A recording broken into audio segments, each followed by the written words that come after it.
Ako po si Miss Winnie at ito ang ating kwento. Ang mundo natin ay puno ng magkakaibang paniniwala.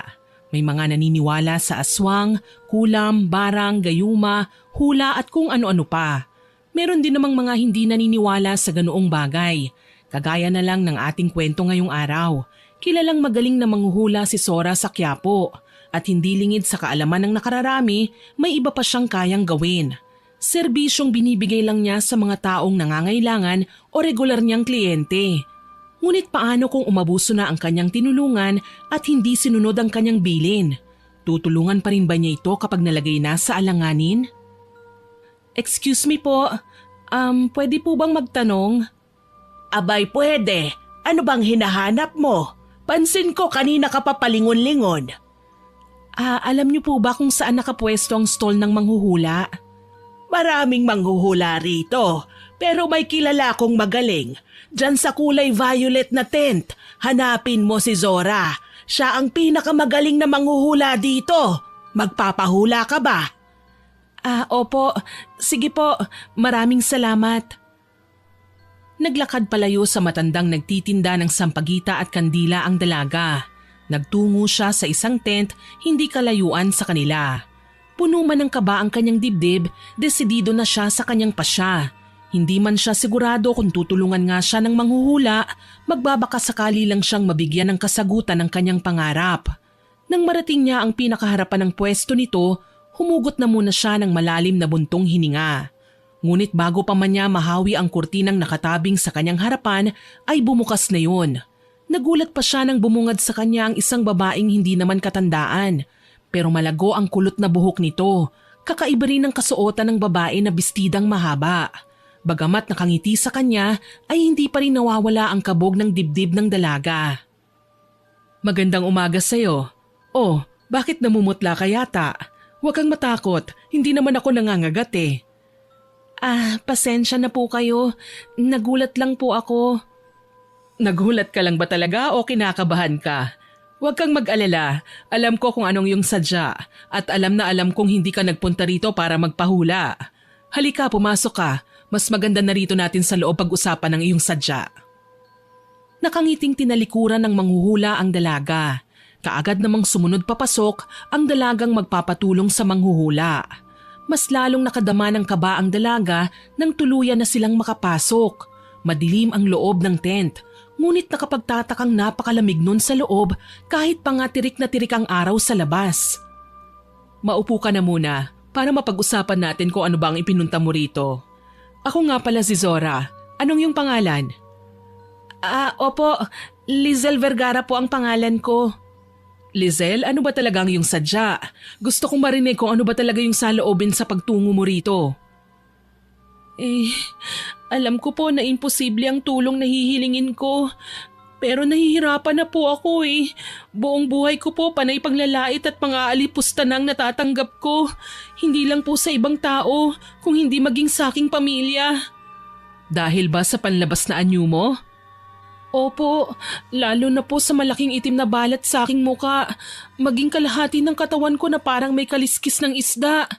Ang sabi po ng ama ko, ipinaglihi raw po ako ng aking yumaong ina sa isang isdang may batik-batik, kaya raw po naging ganito ang itsura ko. At gusto mong mawala ang lahat ng mantsa sa iyong balat. Sandaling namayani ang katahimikan sa kanilang pagitan. Ilang beses pang nagpakawala ng malalim na buntong hininga si Lizel bago kinakabahang sinabi ang kanyang hiling. Gusto ko pong gumanda, yung tipong artistahin po ang itsura. Maputi, matangos ang ilong, mapungay na mga mata. Medyo mabigat pala ang nais mo eh. Ang buong akala ko, kaunting solusyon lang ang kakailanganin mo. Nakikiusap po ako sa inyo. Buong buhay ko po gusto ko pong maging maganda. Yung hinahangaan po ng lahat. Alam ko pong imposible ang gusto ko, pero sana po matulungan niyo ako. Pero hindi ako doktor ha. Hindi ko kayang palitan ng lahat. Limitado lang ang aking kakayahan. Tuluyang bumuhos ang mga luha ni Lizel nang marinig ang sinabi ni Zora.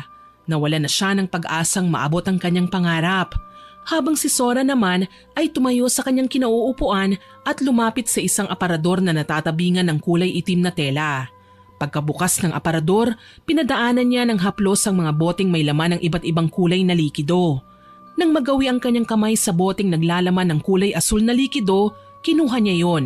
Ipinagitna niya sa kanyang mga palad ang bote at saka siya umusal ng mga lengguwaheng siya lang at mga kagaya niya ang nakakaintindi rito.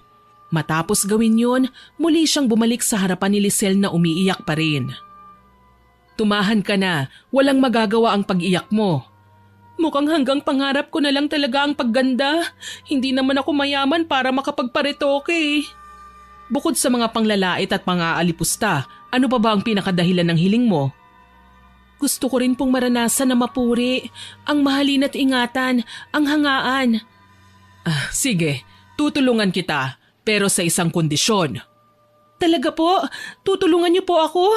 Naku, maraming salamat po. Hep, anong salamat? Hindi mo yata narinig ang sinabi ko eh. May kondisyon akong ibibigay sa'yo. Kahit ano pa po ay gagawin ko para gumanda lang.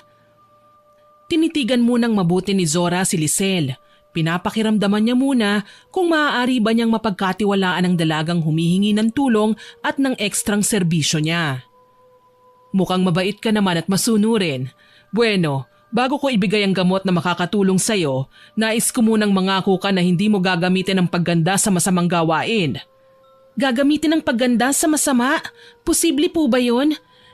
Pero sige po, pangako po, hindi ko po gagamitin ang pagganda sa masamang gawain. Tumango si Zora at saka inabot sa dalagang si Lisel ang boteng naglalaman ng kulay asul na likido. Nang makuha na yun ng dalaga, tinitigan pa niya yun ng mabuti. Matapos gawin yun, kunot ang kanyang noo na tumingin kay Zora. Paano po ako gaganda sa likidong ito? Inumin mo, pagkatapos ay isipin mong mabuti kung ano ba ang nais mong maging itsura. Ngunit kailangan maubos mo ang laman ng bote. Yun lang po, iinumin ko lang po ito tapos gaganda na ako?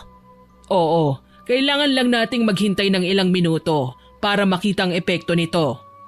Ilang buwan po ang itatagal ng epekto? Hindi buwan, hindi rin taon, kung hindi habang ikaw ay nabubuhay. Habang sinasabi yon ay nagsisindi naman ng mga kandila si Zora. Matapos niyang gawin ang pagsisindi, sinenyasan niya si Lisel na inumin na ang gamot. Tumalima naman ang dalaga. Inisang tunggalang niya ang likidong kulay asul.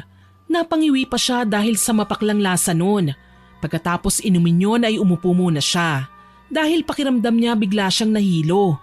Kalmado namang umupo si Zora sa tapat niya. Ilang minuto pa ang lumipas, napangiti na ang babaeng manghuhula. Kumuha siya ng isang salamin at iniabot yon kay Lisel. Nanginginig at kinakabahang kinuha niya mula sa kamay ng manghuhula ang salamin. Dahan-dahan ang ginawa niyang pagharap nun sa kanyang muka. At nang makita niya ang bago niyang itsura, walang pagsidla ng sayang nararamdaman niya. Ako ba talaga to? Ang ganda! Ang kinis ng mukha ko! Ang tangos ng ilong ko! Totoo ba talaga ang nakikita ko? Hindi ba ako dinadaya ng aking paningin? Totoo ang nakikita mo. May iba ka pa bang gusto? Wala na po. Maraming salamat. Magkano po bang babayaran ko? Hindi ako nagpepresyo. Ikaw na ang bahala kung magkano ang kaya mo. Mawawalan kasi ng bisa ang aking gamot sa oras na magbigay ako ng presyo sa aking serbisyo. Ganun po ba? Okay na po bang 5,000? Babalik na lang po ako sa susunod kapag nakaipon na po akong muli. Okay na yan. Huwag mo lang kalimutan ang kondisyong na pag-usapan natin, ha? Naku, maraming salamat po. Aalis na rin po ako. Hinatid naman ni Zora palabas ang dalagang kliyente. Kumaway pa siya habang papalayo na ito sa kanya. Malaki ang ngiting ipinamaypay niya ang 5,000 na ibinayad ng kliyente. Hoy, Zora! Lola Tina, magandang umaga sa inyo. Iba ang dalagang pumasok kanina sa tent mo Sino yon? Siya rin po yun. Kaya nga po mukhang maaga na naman akong makakapagpahinga eh. Nagbigay ka na naman ba ng ekstrang serbisyo? Hindi ba sinabihan na kita noon na tigilan mo na ang sideline mo? Ang tigas talaga ng ulo mong bata ka. Hindi ka ba natatakot sa Diyos sa ginagawa mo? Si Lola Tina naman eh. Lola, alam niyo po, ang hirap-hirap po ng buhay ngayon. Wala po akong mapapala kung panay panghuhula lang ang gagawin ko. Hindi ko po ikayayaman yon. Huwag na po kayong mag-alala pa. Mamaya ay mangungumpisal ako at magbabahagi sa simbahan ng biyayang natanggap ko. Ay nako, ewan ko sa'yo. Nakalimutan mo na ba ang nangyari noon sa iyong ina? Ganyan-ganyan din siya. O ano ang napala niya? Yumaman ba siya? Hindi ba? Bagkus napahamak pa siya. Ayun, nabaliw at tumalon sa building. Ilang beses ko na pong narinig yan, Lola Tina. Sige na po, maglilinis pa po ako ng tent ko eh. Ililibre ko na lang po kayo ng tanghalian mamaya. Ikaw talaga. Napangiti na lang si Zora kay Lola Tina bago tuluyang bumalik sa kanyang tent. Hindi naman nabago sa kanya ang paninermo ng matandang babae. Sapagkat bata pa lang siya, kilala niya na ito. Tinulungan din siyang makabangon noon ng matanda nang mamatay ang kanyang ina. Kaya pamilya na ang turing niya sa matanda. Sa araw-araw ay ganun ang senaryo sa buhay ni Zora. Hindi man araw-araw na may humihingi ng ekstrang serbisyo ay hindi naman siya nawawala ng kliyenteng nagpapahula. Ang iba pa nga ay suki na niya, kagaya na lang ni Kuya Raul. Zora, kumusta ka na? Kuya Raul, ayos lang ako. Kumusta ang mga negosyo? Ayun, nagkatotoo nga ang sinabi mo.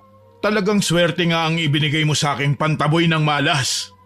Magpapahula ka ba ulit? Oo sana.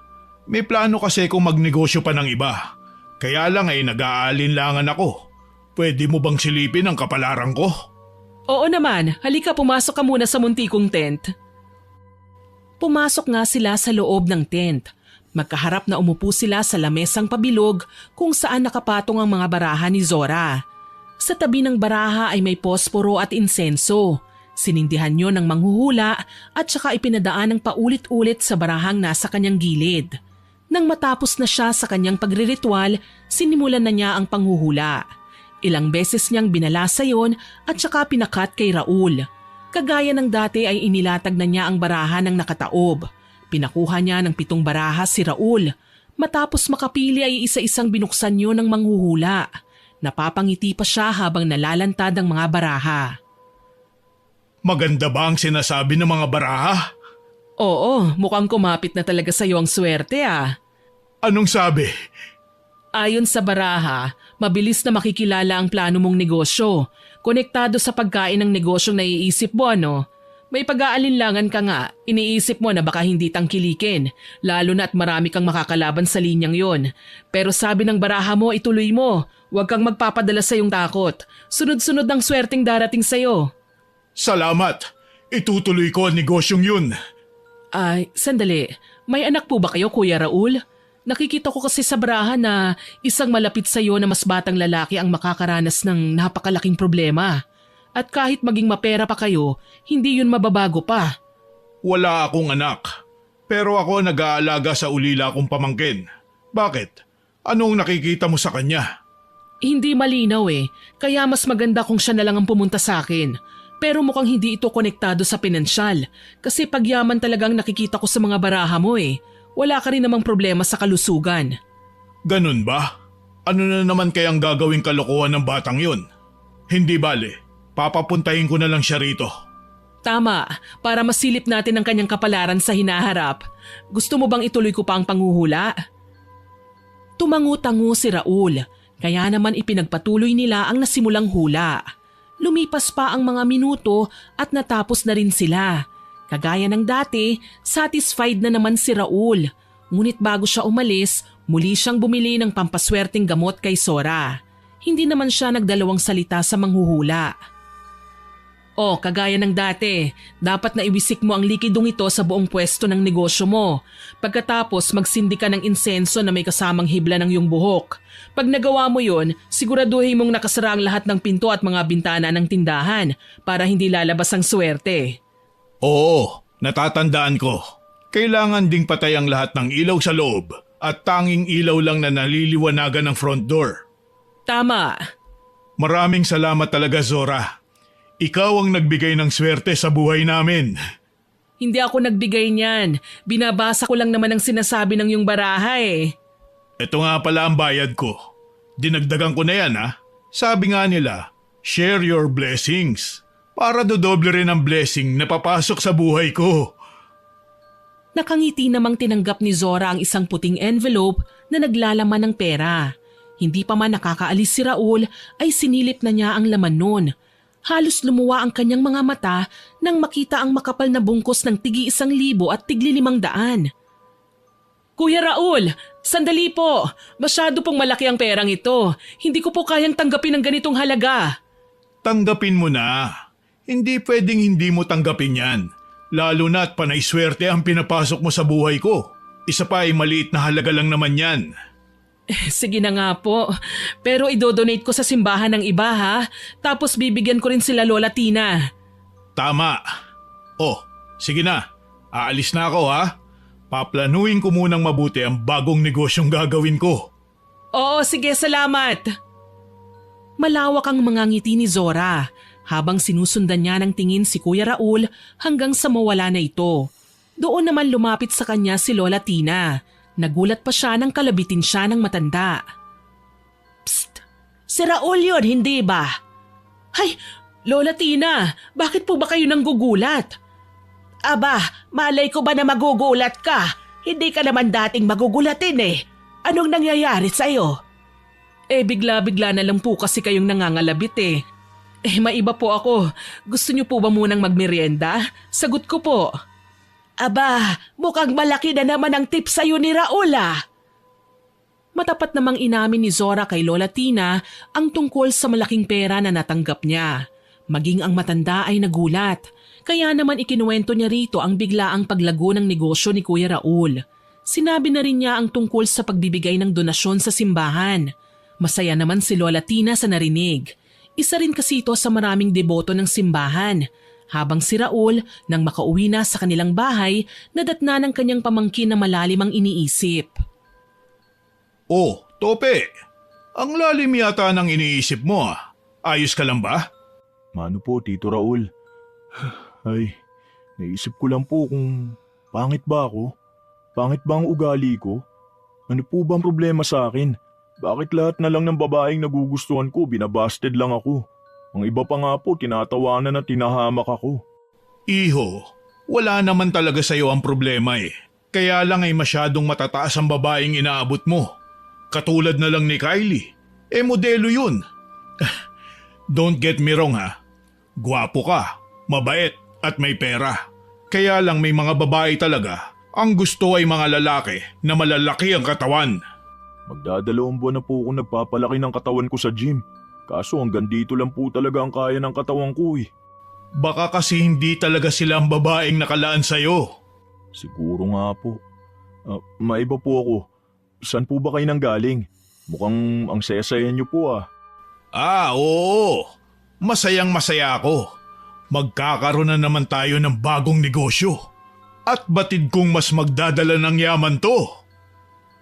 Nagkibit balikat lang si Tope, habang si Raul naman ay tutungo na sana sa kusina para kumuha ng inumin nang biglang maalala nito ang sinabi sa kanya ng manghuhulang si Zora. Ay, oo nga pala. Bago ko makalimutan, baka gusto mo magpahula ron sa lagi kong pinupuntahan. Seryoso po kayo? Manghuhula? Ano naman po magandang maidudulot ng pagpunta ko sa kanya? Marami. Nakikita mo ba ang lahat ng meron tayo? Ano pong koneksyon nun? Talagang malakas naman po ang negosyo nyo noon pa man. Yun ang akala mo. Naranasan ko rin na maghirap. Naalala ko pa nga, papalubog na ang negosyo kong bigasan. Naloko kasi ko ng supplier. Nagdadasal ako noon at umiiyak sa loob ng simbahan sa Quiapo. Doon ko nakilala ang manghuhulang si Zora. Nilapitan niya ako at inalok ng tulong. Nung una akala ko scam, pero sinubukan ko pa rin ang ibinigay niyang tulong. Kaya eto na tayo ngayon. May magandang buhay, marangyang buhay at malakas na negosyo. Dahil lang po sa hula kaya tayo yumaman? Siyempre hindi. Pero espesyal si Zora. Kapag alam niyang kailangan mo ng ekstrang serbisyo, ay wala nang tanong-tanong na ibibigay niya yun. Kailangan mo lang maging totoo sa kanya. Napakunot ang noo ni Tope sa sinabi ng kanyang tiyuhin. Hindi niya alam kung maniniwala ba siya o hindi. Ngunit sinigurado naman sa kanya ng matandang lalaki na malaki ang maitutulong nito sa kanyang problema. Napakibit balikat na lang siya at ngumiti sa kanyang tiyuhin. Lumipas pa ang mga araw at may nakilala siyang isang magandang dalaga sa isang convenience store. Isang simpleng kahera lang siya, ngunit sa unang kita pa lang nabihag na kaagad ang puso ni Tope. Ito lang po ba, sir? Bali 121 lang po. Ha? Oo. Sandali. Ito. I receive 500 pesos. Ito po ang sukli niyo, sir. 1, 2, 379. Salamat po. Balik po kayo ulit. Natulala si Tope nang makita niya ang magandang ngiti ni Lisel. Kung hindi pa pumitik-pitik ang dalaga sa kanyang harapan, ay baka inabot pa siya roon ng mas matagal. Ayos lang po ba kayo, sir? Oo. Okay lang ako. Pasensya na kung hindi mo mamasamain. Pwede ko bang malaman ang pangalan mo? Tinatanong mo ang pangalan ko, sir? Ako po si Lisel. Kayo po, sir. Huwag na, sir. Tawagin mo na lang akong Tupi. Nagkamay ang dalawa. Nang mahawakan ni Tope ang kamay ni Lisel ay hindi niya mapigilan ng mamula. Bagay na ikinahihiya niya sa tuwing nangyayari yon. Lalo na at mestizo siya. Kaya naman kitang-kita ang pagkukulay kamatis niya. Plano pa sana niyang makipag-usap sa dalagang maganda. Ngunit isang customer ang tumapik sa kanya at tinanong kung tapos na ba silang maglandian. Kaya naman napapakamot na lang si Tope ng kanyang batok. Wala siyang nagawa kundi ang umalis na lang at umuwi. Pagdating sa bahay, naabutan niyang nagbibilang ng pera sa sala ang kanyang tiyuhin. Tito? Bakit dito po kayo nagbibilang? Hinihintay kasi kita. Ano ba yung binili mo? Siopaw po at ice cream. Sa inyo na lang po itong siopaw. Bakit nyo nga po pala ako hinihintay? Salamat. Sakto. Bola-bola ba to? Bola-bola nga. May ba ako? Tatanungin sana kita kung nagpunta ka na ba sa manghuhulang sinasabi ko. Tungkol po ba dun? Naku, nakalimutan ko po. Hindi pa po ako nagpupunta. Aba, kung talagang gusto mong magka-girlfriend, ay dapat ay puntahan mo na. Lalo na't napag-iiwanan ka na ng mga kasabayan mo. Kanina nagpunta sa store natin si Mendoza, yung kaklase mo dati sa koleyo. Kasama niya ang asawa at anak nila.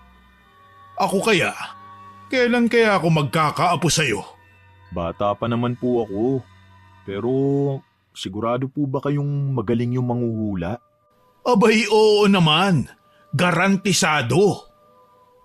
Matapos ang kanilang pag-uusap, nabuo na rin ang pasya ni Tope. Susubukan niya munang mapalapit kay Lisel at kung makikita niyang may pag-asa ay hindi na niya kakailanganin pang magpunta sa sinasabi ng kanyang tiyuhin. Napapangiti pa siya habang iniisip kung ano nga ba ang ipapahula niya. Nang bigla na lang niyang maalala ang magandang mukha ni Lisel habang nakangiti. Para pa siyang nagde-daydream habang kinakain ng ice cream na binili niya. Sa mga lumipas na araw, panay lang siyang nagpapapansin kay Lisel hanggang sa maging magkaibigan sila. Lumipas pa ang 1, 2 at 3 linggo. Plano na sanang magtapat ni Tope kay Lisel. Ngunit nakita niya itong may kausap na ibang lalaki. Mas nabalot pa ng selos ang kanyang dibdib nang yakapin ng magandang lalaki ang kausap nito. Kaya naman pagka-uwi sa kanilang bahay, kaagad niyang tinanong ang kanyang tiyuhin kung saan ang eksaktong pwesto ng manghuhula. Hindi ka pa rin ba nagpupunta sa Quiapo? Hindi pa po. Pero ngayon, desidido na po ako. O sige, alam mo ba yung simbahan sa Quiapo? Sa labas nun, may mga nakahilerang stall. Puntahan mo yung nag-iisang may trapal na kulay ube. Paano po ako makakasigurado kung tama ang napuntahan ko? May matandang babae na nagtitinda ng kandila at sampagita sa tabi niya. Hanapin mo si Zora. Kilala siya ron. Pag nagkita na kayo, sabihin mong pamangkin kita. Sige po. Kinabukasan ay lumakad na si Tope. Pagdating sa harap ng simbahan, kaagad niyang nakita ang sinasabing tolda ng kanyang tiyuhin. Namumukod tangi ngayon. Nag-iisa lang ito na may ibang kulay na gamit. Bukod pa ron ay saradong-sarado pa ang pwesto. Naglakad siya palapit doon. Sinalubong naman siya ng matandang sinasabi rin ni Raul. Iho, kandila, iba-iba ang kulay at laki. May sampagita rin akong tinda. Pagbalik ko na lang po. Sige po pala, bibili na po ako ng sampagita. Ilan ang kukunin mo? Sariwa pang mga yan, kagagawa ko lang. 3 na lang po. Magkano po ang isa? 25 ang 3 tali. Sige po. Nang makuha na ni Tope ang kanyang binili ay nagtaka pa siya sapagkat ang sabi ng matanda ay 25 ang 3 tali. Ngunit 3 tig-3 set naman ang inabot sa kanya. Kaya tinanong niya ang matandang babae. Sinabi lang nito na isang tali ay 3 talaga ang laman. Napakamot naman sa ulo ang binata. Hindi rin kasi siya sanay bumili ng sampagita para sa kanilang santo eh. Madalas ang tiyuhin niya ang gumagawa noon. Muli ay naglakad siya papalapit sa pwesto na may kulay ubeng tolda. Tao po! Pagkasabi noon ay biglang may humawi ng kurtina sa kanyang harapan. Bumungad sa kanya ang isang babaeng hindi pa naman katandaan. Nakangiti ito sa kanya at binati siya. May kailangan ka ba, binata? Magpapahula? Opo. Pamangkin po ako ni Tito Raul. Siya po ang nagpapunta sa akin dito. Pasok ka. Pumasok si Tope sa loob ng tent ni Zora. Napakislot pa siya nang maramdaman ang lamig ng kanyang buong katawan. Nagtataasan din ang kanyang mga balahibo. Hindi niya tuloy maiwasang makaramdam ng takot. Napanatag lang siya nang muling magsalita na si Zora. Maupo ka muna. Talagang sinabihan ko ang iyong tiyuhin na papuntahin ka rito. Talaga po? Kaya pala niya ako kinukulit. Oo, lumabas ka kasi sa barahan niya eh. Handa ka na bang malaman ang iyong hinaharap? Sandali lang po. Hindi ko po gustong malaman ang hinaharap ko. Ang gusto ko po sana magpahula tungkol sa love life ko po. May gusto po kasi akong babae. Gusto ko lang pong malaman kung siya na po ba. Tumangulang si Zora at kagaya ng dati binalasan niya ang kanyang mga baraha. Pagkatapos pinahati niya yon sa 3 pakaliwa. Ikinalat niya ang mga baraha sa lamesa at pinapili ng 8 cards si Tope. Kumuha ka ng 8 cards. Huwag mo munang ipapakita sa akin, ha? Sige po. Sinunod nga ng binata ang sinabi ni Zora. Pagkatapos ay iniabot niya ang 8 cards sa manghuhula. Nang dumikit ang daliri ni Tope sa kamay ni Zora, ay bigla na lang napamulagat ang manghuhula. Napahigpit din ang hawak niya sa mga baraha. Napansin naman yun ng binata. Ayos lang po ba kayo? Oo. Pasensya ka na. Nagkibit balikat lang si Tope, habang si Zora naman ay napapaisip sa kanyang nakitang mga imahe. Nakita niya kasi ang kulay itim na bumabalot dito. Bukod pa ron ay may nakita rin siyang mga sugat ang lalaki sa muka at braso. Umiling ang manghuhula at sinimula ng buklatin ng mga baraha. Ano po bang sinasabi ng mga cards? Lagi ka bang nababasted? Ha? Paano niyo po nalaman? Lumabas sa baraha eh. Lagi kang pinapaasa pero hindi ka naman nila binibigyan ng pagkakataon. Ngunit may nakikita ko ritong isang babae na mamahalin mo ng lubusan. Wala akong makitang detalye sa kanya eh. Ngunit nakikita ko ritong magsasama kayo. Kaya lang kailangan mong maging maingat. May panganib na paparating. Isang madilim na pangyayari ang magaganap bago mo mas maintindihan kung ano ba talaga ang gusto mo sa buhay. Ang babae po bang sinasabi niyo yung sinabi ko sa inyo kanina? Oo, ayos lang ba na magpanibagong balasa tayo? Nais ko lang makumpirma ang katauhan ng babaeng ito. Hindi na po kailangan. Sapat na po sa akin ang malamang makakasama ko siya. Ibig sabihin, may pagkakataon ako sa kanya. Kaya lang po, mukhang may iba siyang gusto. Bueno, kung yan ang pasya mo, wala naman akong magagawa. Aminin ko po sa inyo hindi po talaga hula ang ipinunta ko rito.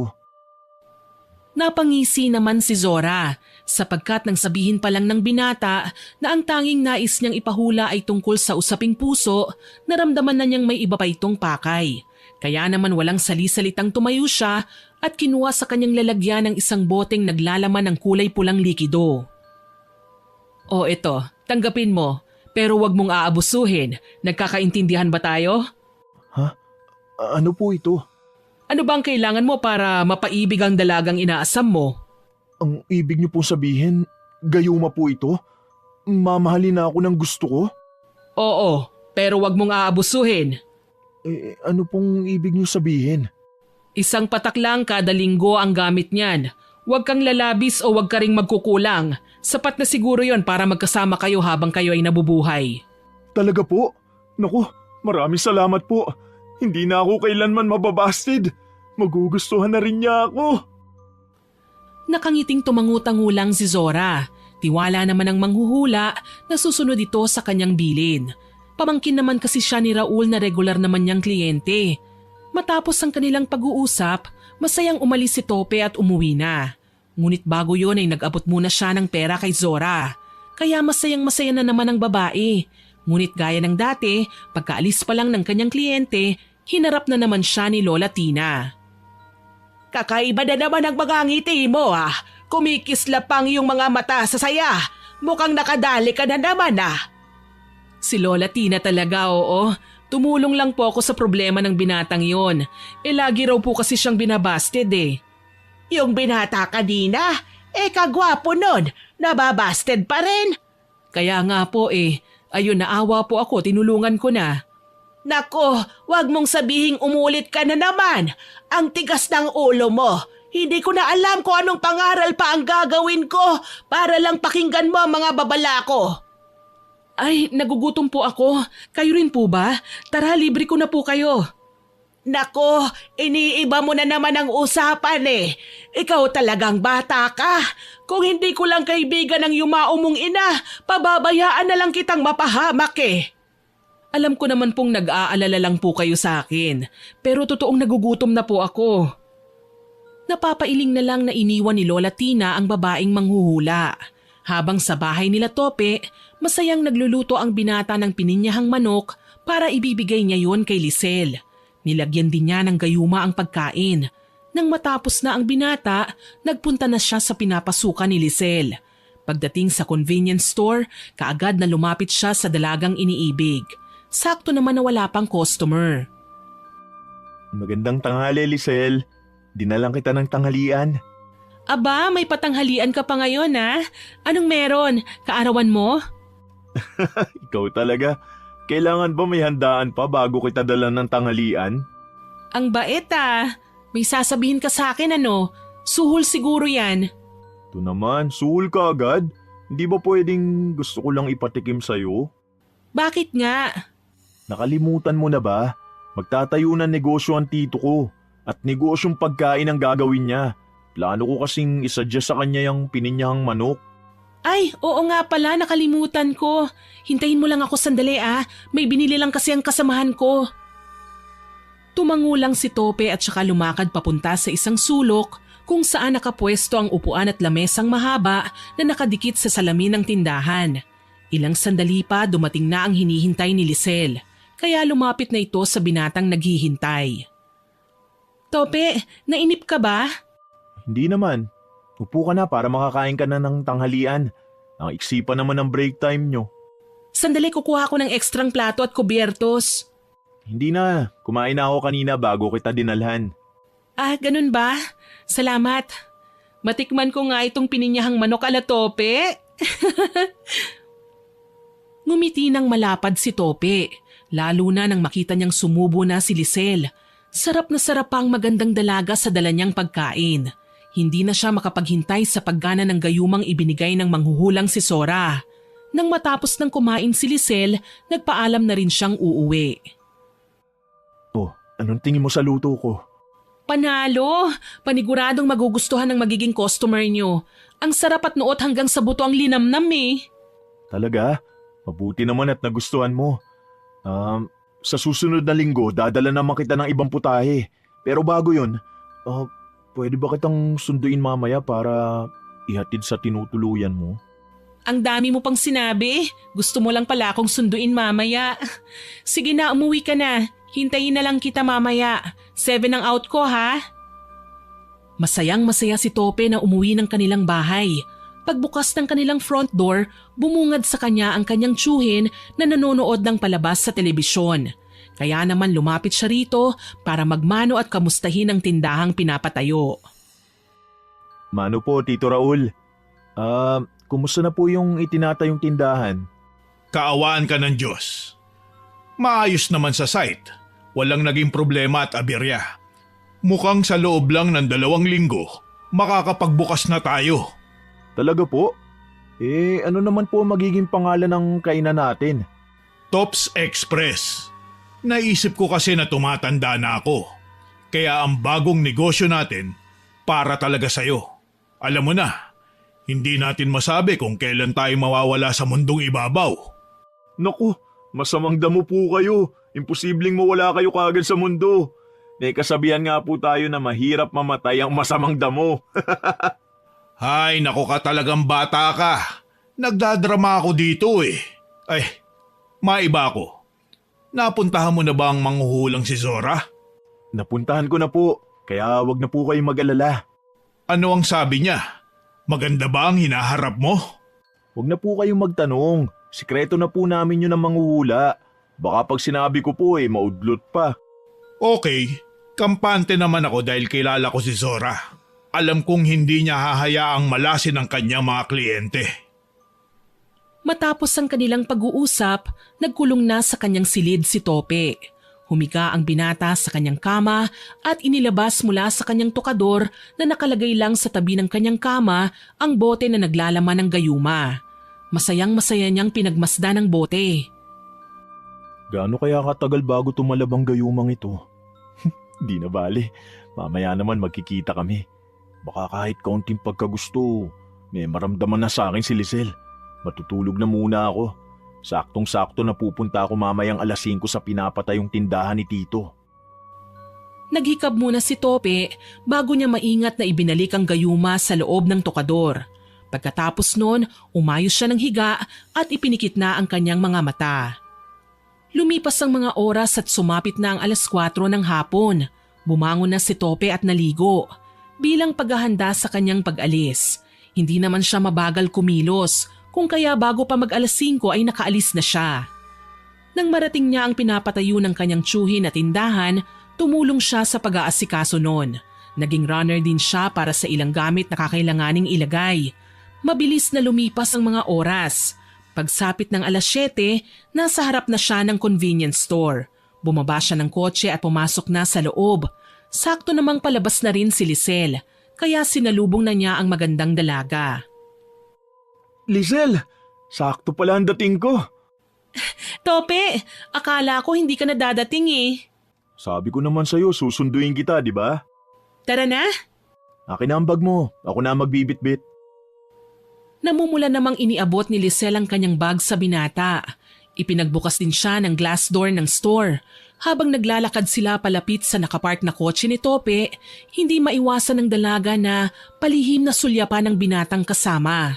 Pagdating sa nakaparadang sasakyan, pinagbuksan pa ng pinto ni Tope ang dalaga. Kinikilig namang sumakay si Lisel. Nang maisara na nga ng binata ang pintuan, tsaka siya umikot para sumakay naman sa driver's seat. Habang binabagtas nila ang daan pauwi sa inuupahang apartment ni Lisel, hindi maiwasang magtanong ang dalaga sa binata. Tope, may nais sana akong malaman eh. Ano yon? Gusto ko lang sanang malaman kung may girlfriend ka na. Siyempre wala. Kung meron man, paniguradong hindi kita kasama ngayon. Talaga? Wala ka pang girlfriend? Bakit mo naman naitanong yan? Kita naman ang ebidensyang wala. Kasi, paano ko ba sasabihin?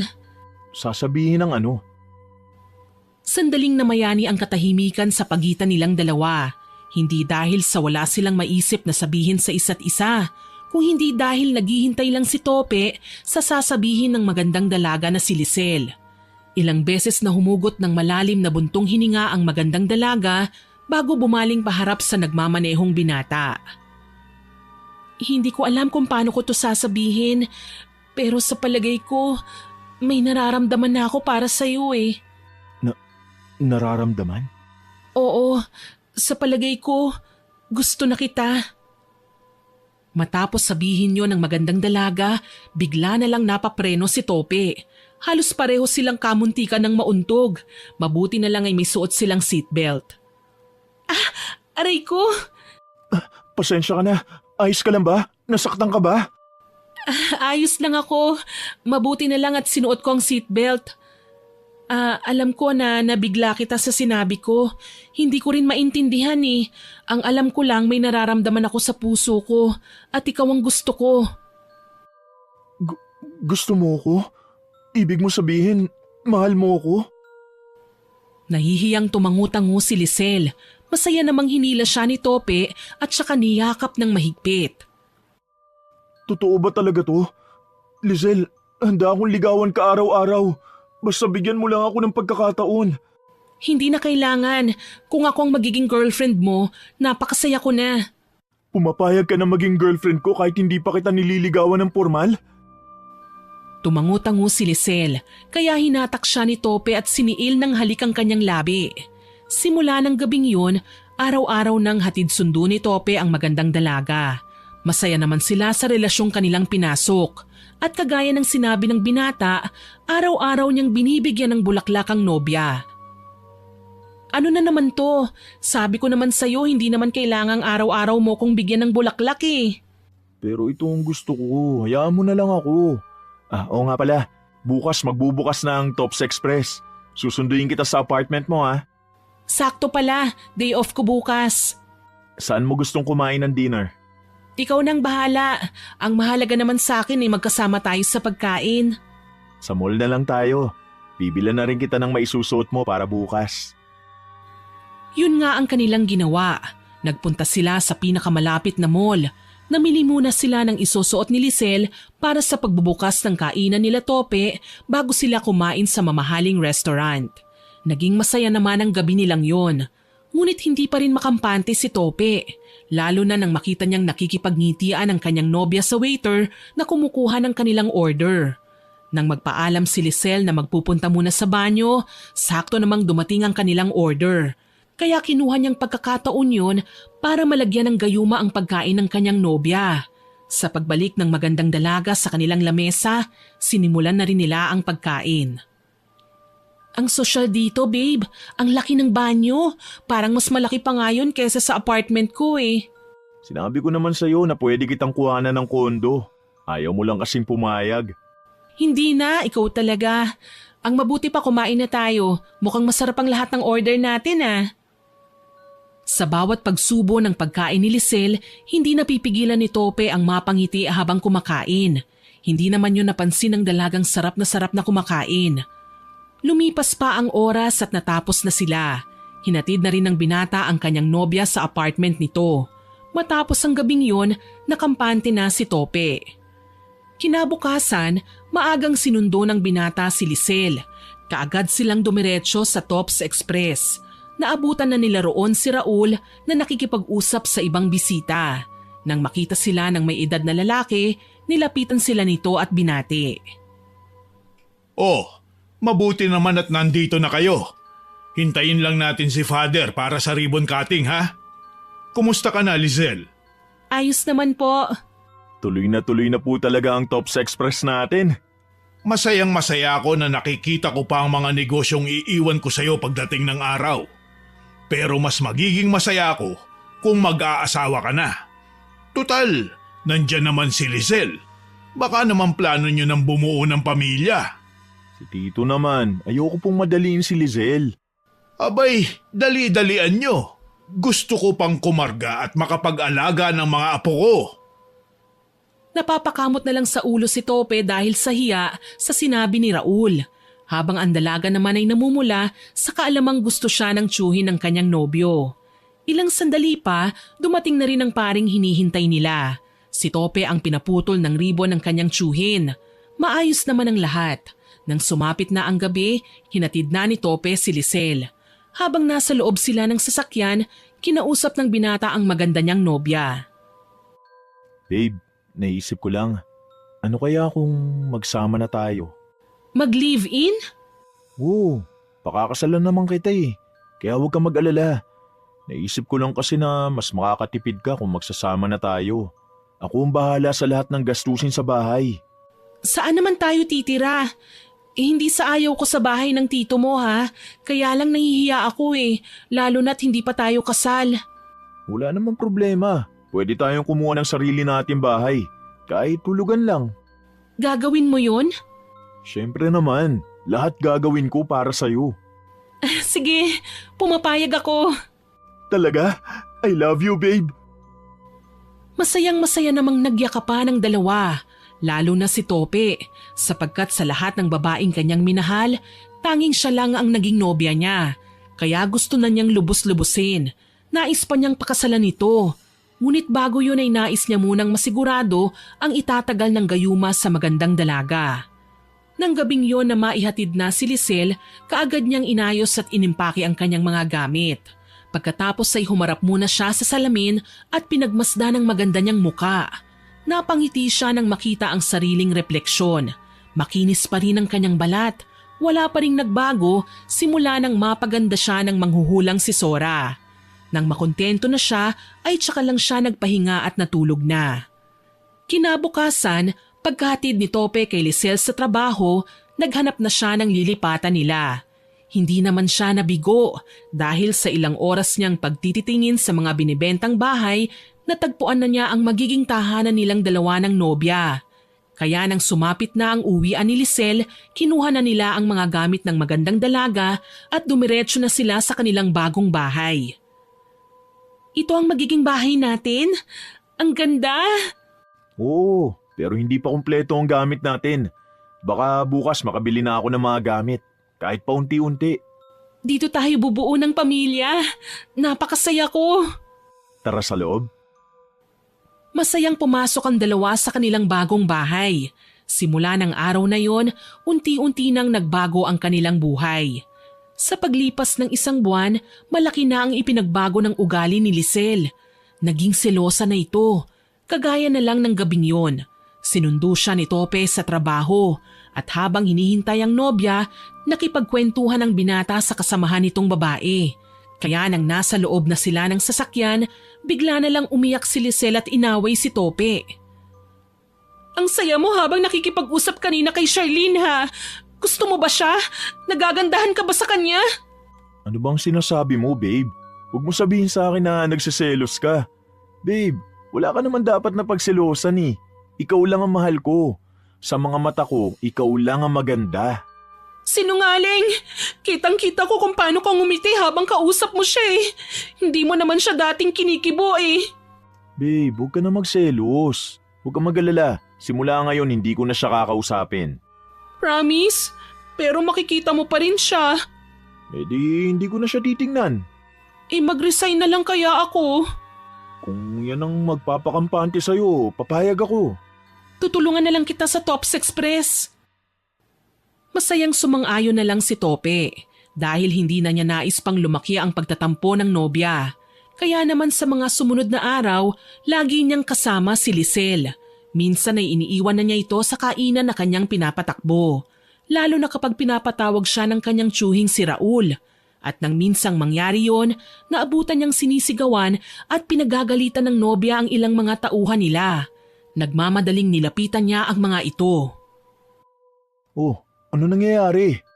Eto kasing makating babae na ito eh. Masyadong ambisyosa. Alam mo ba na pinagnanasaan ka niya? Akala yata niya mapupunta sa kanyang lahat ng kita rito kapag naakit ka niya at naagaw sa akin eh. Ano? Tanya, totoo ba yan? Umiiyak namang nagpaliwanag ang kanilang kahera. Sinabi ng babae humahanga lang siya dahil kahit sa batang edad ay napapalakad ng maayos ni Tope ang kainan nila. Sinang-ayunan naman yon ng iba pang trabahador, maging ang kanilang serbidora. Kaya naman napahilamos na lang ng kanyang mukha si Tope at niyaya ang nobya na umuwi na muna sila. Ngunit hindi pa tapos si Lisel. Ganun na lang yun? Hindi ako makakapayag. Dapat sisantihin mo ang malanding babae na yan. Babe, please, umuwi na tayo. Sa bahay na lang tayo mag-usap. Huwag mong sabihin na mas naniniwala ka pa sa kanya kesa sa akin. Hindi ganun yun. Sa ngayon, hindi ko pa siya matatanggal. Kailangan ko muna maganap ng papalit sa trabaho niya. Niloloko mo ba ako? Hindi kita niloloko, babe. Umuwi na tayo. Alam kong pagod ka na. Fine. Ikaw babae ka? Ayoko nang makita pang pagmumukha mo rito bukas ha.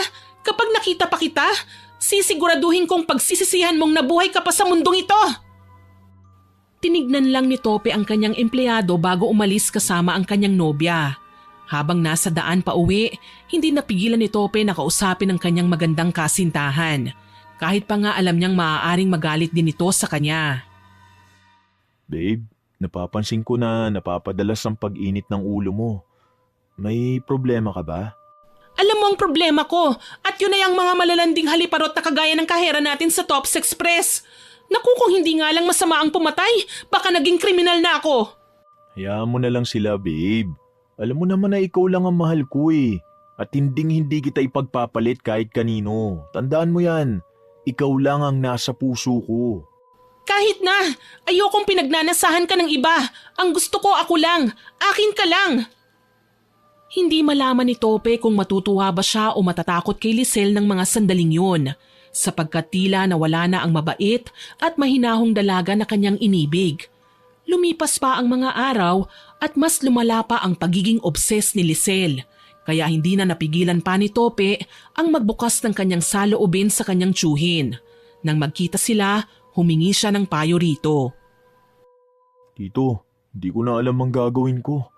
Nasasakal na ako sa sobrang pagkasilosa ni Lisel. Hindi ko nga po alam kung saan niya nahuhugot ang pagsiselos na yun. Kinausap mo na ba siya tungkol dyan? Lagi ko naman pong sinisigurado sa kanya na siya lang ang mahal ko.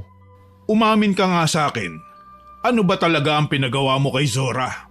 Kasi kung nagpahula ka, malamang nasasabihin niya na maaaring mangyari ang bagay na ito. Naging desperado na po kasi ako eh. Ang gusto ko lang naman po mahalin ako ng babaeng mahal ko. Hindi ko naman po inakalang ganito ang mangyayari. Ginayuma mo si Lisel? Nahihiyang yumuko si Tope. Batid niyang hindi naman talaga tama ang kanyang ginawa eh. Ngunit hindi rin niya inakalang ganito ang magiging epekto. Nais pa sana niyang maglabas ng kanyang saloobin sa kanyang tiyuhin nang may matanggap siyang tawag mula sa kanyang empleyado. Ayon dito, nagwawala sa kusina ang kanyang nobya. Kaya naman nagmamadali siyang nagpaalam kay Raul. Ano? Sige, pupunta na ako. Tito, pupunta muna ako sa kainan natin. May emergency lang po.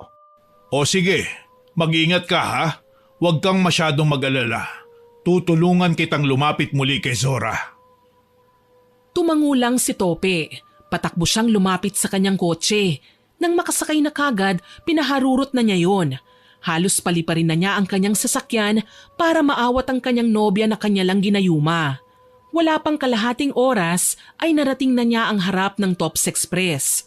Pagkaparada niya ng sasakyan, patakbong pumasok siya sa loob ng kainan at dire-diretso siya sa kusina.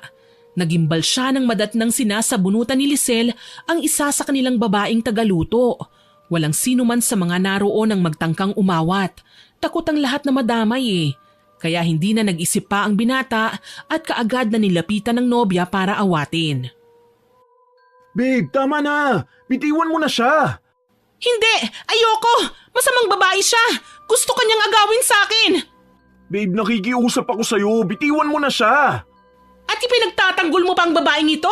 Mas pinapanigan mo ba sila kaysa sa akin? Babe, hindi ganun yun.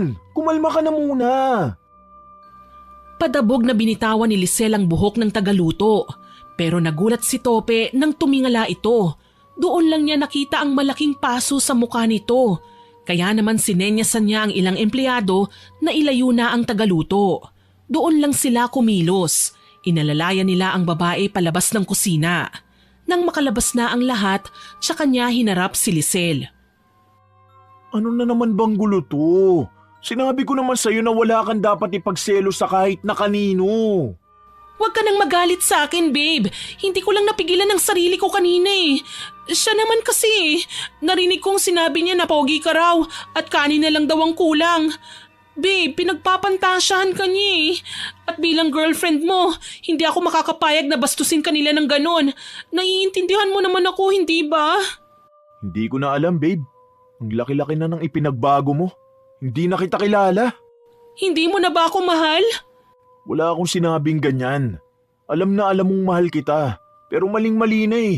Sobra na. Hindi naman ganito ang gusto ko. Pangit na ba ako sa paningin mo?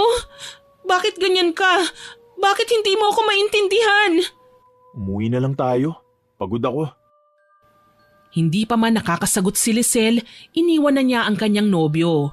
Natatarantang kinapa niya ang kanyang muka at nanalamin sa pinto ang salamin ng malaking freezer.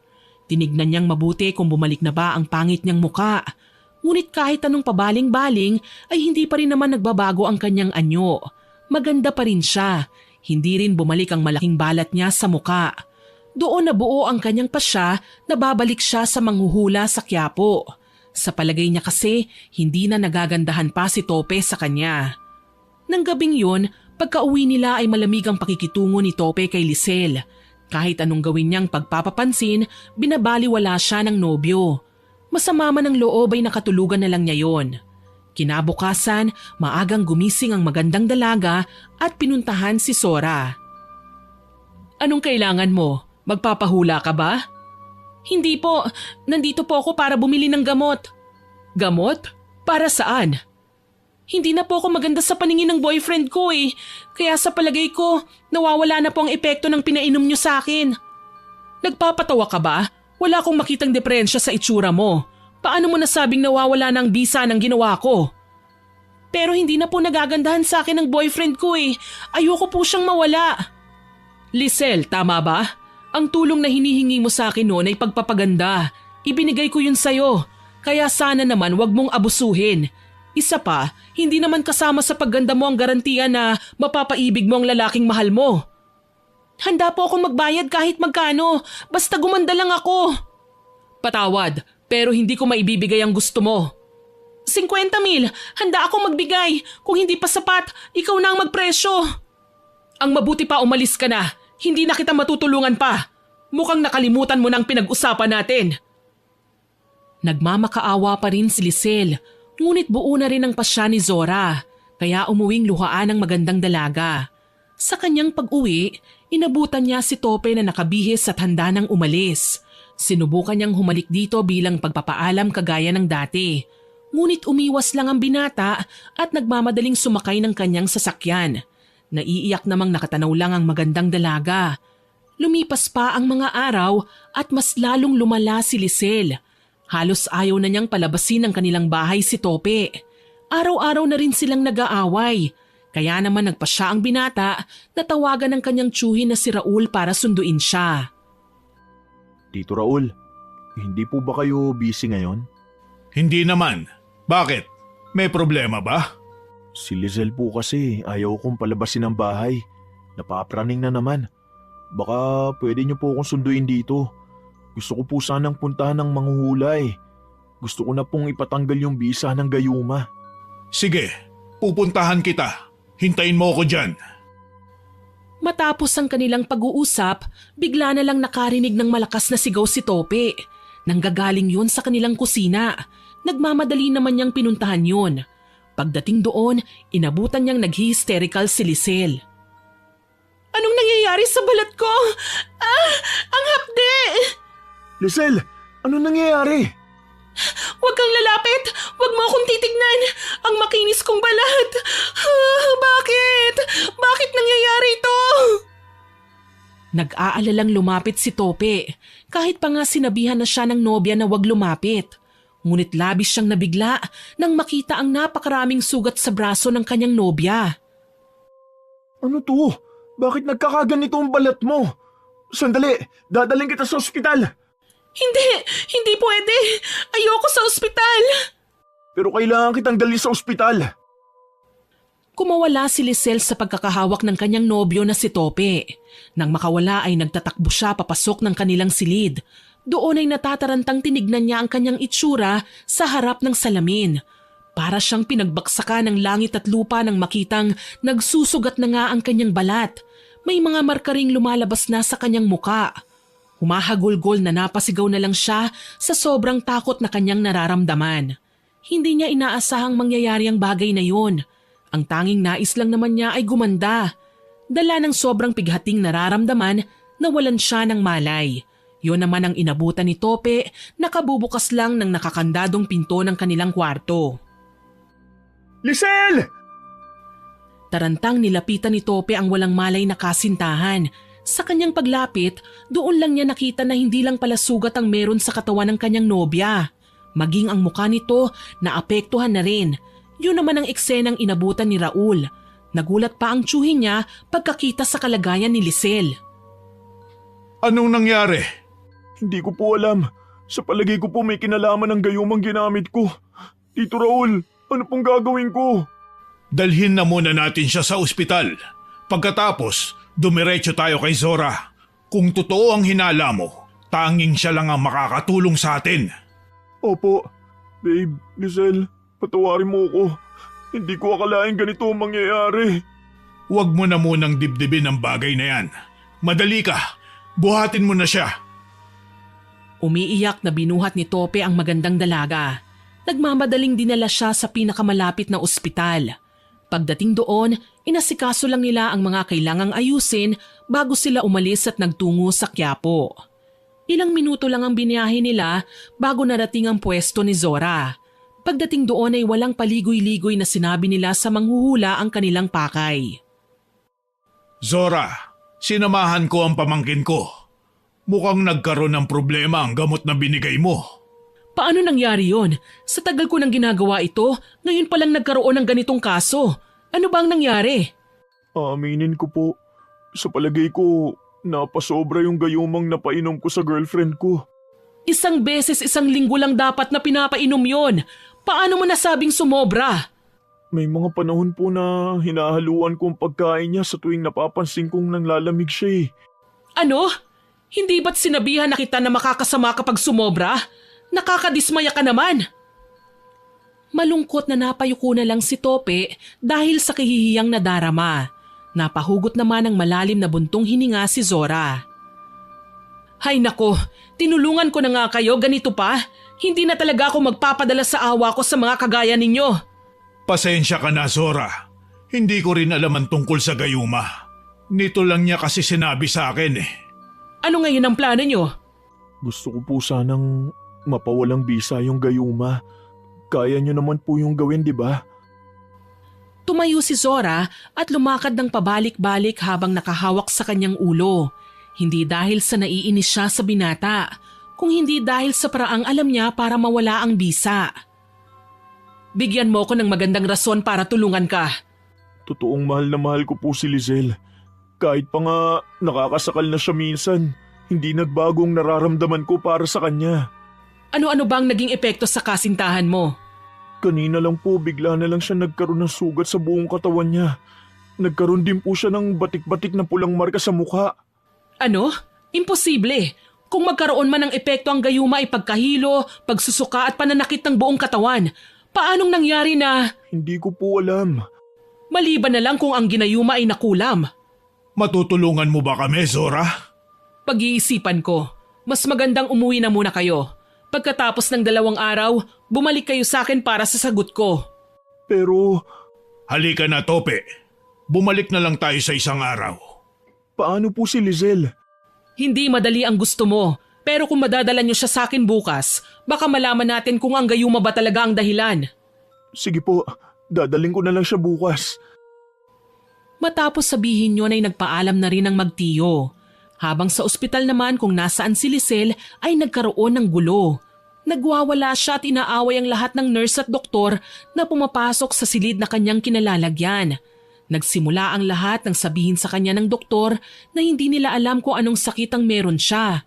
Dahil ayon sa resulta ng kanyang mga test, normal naman daw ang lahat. Umalis kayong lahat! Mga wala kayong silbi! Pera lang namin ang gusto nyo! Pero wala naman kayong magagawang tulong! Peste kayo! Mga mukhang pera! Matapos sabihin yun ay walang sabi-sabing nagwala na naman siya. Lahat ng kanyang mahawakan ay kanyang ibinabato papunta sa pinto. Walang may lakas ng loob na pakalmahin siya dahil lahat ng magtatangkang lumapit sa kanya ay sinasaktan niya. Yun naman ang nadatnang eksena nila Tope at Raul. Nang makita ni Lizelle ang nobyo niyang binata, bigla na lang siyang bumalik sa higaan at nagtalukbong. Ginawa niya yon para takpan ang kanyang itsura. Lizelle, ano nangyayari? Maayos na ba ang pakiramdam mo? Huwag kang lalapit! Ayokong makita mo ako sa ganitong sitwasyon. Alam ko sa oras na makita mo ang itsura ko, hindi mo na ako mamahalin. Hindi mangyayari yun. Lalo na't may makakatulong na sa atin. Hindi ko nga lang alam kung mapapatawad mo pa ako kapag gumaling ka na. Hindi ako magagalit sa'yo. Sa puso ko alam kong ikaw lang ang tinitibok nito. Masaya akong malaman na mahal mo ko. Mahal na mahal din kita kahit nakakapagod na. Sa ngayon, sisiguraduhin kong gagaling ka. Huwag ka nang mag-alala, Lizelle. Bukas ay pupunta tayo kay Zora. Matutulungan kanyang gumaling. Walang sagot na nakuha si Raul sa nobya ng kanyang pamangkin. Nang bigla na lang nitong tanggalin ang kumot na bumabalot sa kanya at saka lumapit sa kanila. Zora, tama bang narinig ko? Oo, pupunta tayo kay Zora. Bukas dadalhin ka namin sa kanya. Hindi ko alam kung maniniwala ka, pero magaling si Zora. Isa siyang magaling na manghuhula sa Quiapo. Zora? Manghuhula? Sa Quiapo? Oo, babe. Hindi lang panghuhula ang kaya niya. Gumagawa rin siya ng ekstrang serbisyo, kagaya ng pagbibigay ng swerte sa negosyo. At nakakapagpaganda. Ano yun, babe? Wala. Tutulungan ba niya talaga tayo? Oo, matagal ko nang kilala si Zora. Mabuti ang kanyang puso at maawain din. Kaya alam kong tutulong siya. Isa pa, nagsabi na siya na dalhin ka raw namin sa kanya. Hindi na umimik si Lisel. Iniisip niya ang sinabi ni Raul. Hindi pa man siya sigurado na babatid na niyang iisa ang Zora na kilala nila. Nababahala siya kung ano ang mangyayari sa oras na malaman ni Tope na hindi siya totoong maganda. Natatakot siya na iwanan siya nito at kamuhian. At ang mas malala pa, baka saktan siya nito. Dala ng labis na pag-iisip, hindi na niya namalayang niyakap na pala siya ni Tope. Kakaiba ang yakap na yun. Mahigpit at puno ng pagmamahal, kaya nasabi na lang niya sa kanyang sarili na bahala na bukas. Maaga palang kinabukasan, nagtungo na sila sa Quiapo. Mas dumoble ang isipin at kaba ni Lisel nang makita ang tinutumbok nila ay ang pwesto rin ng Zorang tumulong sa kanya para gumanda. Ngunit batid niyang wala na siyang pagpipilian pa sa ngayon, kaya tatanggapin na lang niya na babalik na ang dating itsura na ikinahihiya at itinatago niya. Babe, huwag ka mag-alala. Gagaling ka. Hindi ko lang alam kung mamahalin mo pa rin ako pero sa puso ko, ikaw lang ang mahal ko. Alam mong mahal kita, hindi magbabago yon. Ako ang hindi sigurado kung mamahalin mo pa ako pagkatapos nito. Hindi akong Lisel na inakala mo. Tama na yan. Ang mabuti pa, pumasok na tayo. Niyakap ng mahigpit ni Lisel si Tope. Sinundan pa niya yon ng isang halik. Naluluhang pinakatitigan pa niya ang binatang akala niya ay tunay niyang minamahal. Lingid sa kanyang kaalaman, ang lahat ng kanyang nararamdaman para sa binata ay epekto lang pala ng gayumang ginamit nito sa kanya. Magkahawak pa ang kanilang kamay sa pagpasok sa tent ni Zora. Nando naman ang manghuhula at halatang inaabangan sila.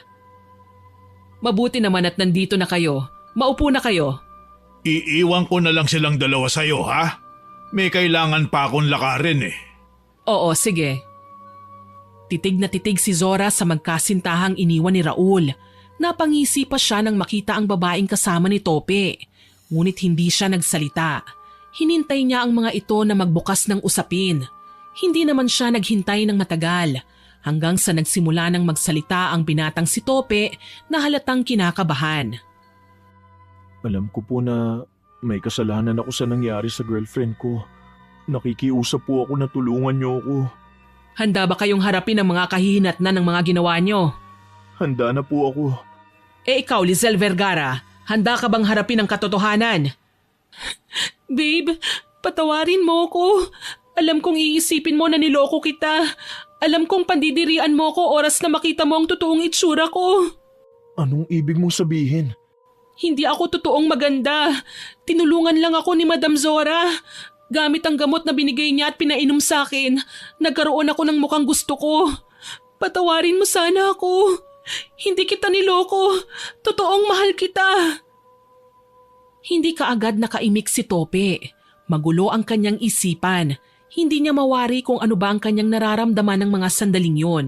Lalo na at alam niyang peke ang pagmamahal na nararamdaman ngayon sa kanya ng nobya. Ilang minuto rin ang nagdaan bago nakakilos at nakahugot ng lakas ng loob ang binata. Patawarin mo rin ako. May ginawa ako para mahalin mo ko.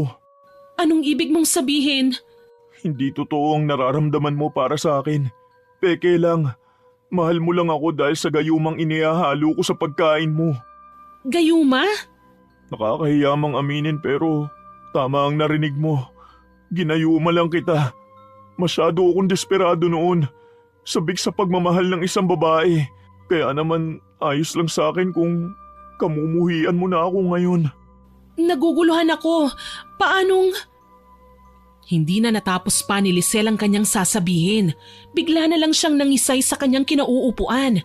Nataranta naman si Tope at kaagad na niyakap ang dalaga. Habang si Zora naman, napabuga na lang ng hangin. Ay naku naman, paniguradong umeepekto ng paghahalo ng mga gamot. Kayong mga kabataan talaga. Pakiusap po, tulungan niyo po siya. Tanggalan niyo na po ng bisa ang gayuma. Tatanggapin ko po ang kaparusahan. Basta maging maayos lang po ang lagay ni Lizelle. Kung gano'n ay buhatin mo siya, ihiga mo ng maayos sa sahig. Tumalima naman si Tope.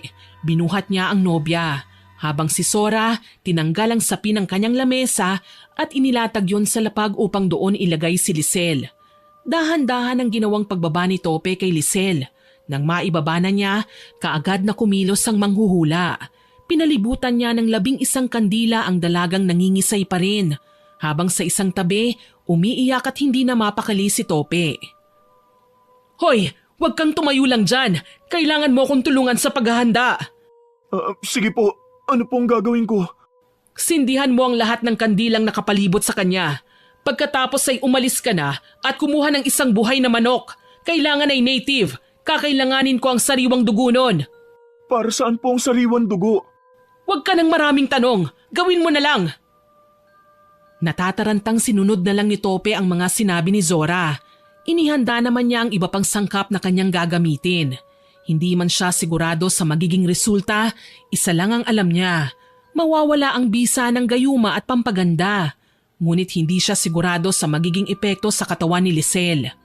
Nang matapos si Tope sa pagsisindi ng kandila, nagtatakbo siya palabas para maghanap ng buhay na manok. Ngunit hindi pa man siya nakakalayo na pagtanto niya na wala siyang alam na mabibilhan nun sa Quiapo. Yun ang kanyang iniisip nang bigla na lang siyang kalabitin ni Lola Tina. Nagulat pa siya pero kaagad ding kumalma. Kayo lang po pala, Lola. Nanggaling ka na naman binata sa pwesto ni Zora, ano? Nagpahula ka ba o humingi ng ekstrang serbisyo? Hindi po. Nandito po ako para ipagamot ang girlfriend ko. Ganun ba? Mukhang nagbago na ang aming si Zora. Tama na ang daang kanyang tinatahak. O kung ganon, wala na akong dapat pang ipag-alala.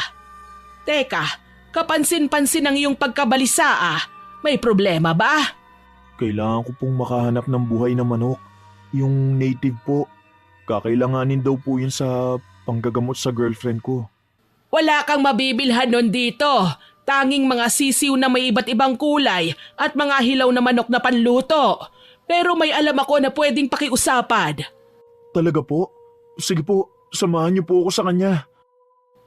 Isinama ni Lola Tina sa isang komunidad na kung saan dikit-dikit ang mga bahay na gawa lang sa mga pinagtagpi-tagping plywood at yero.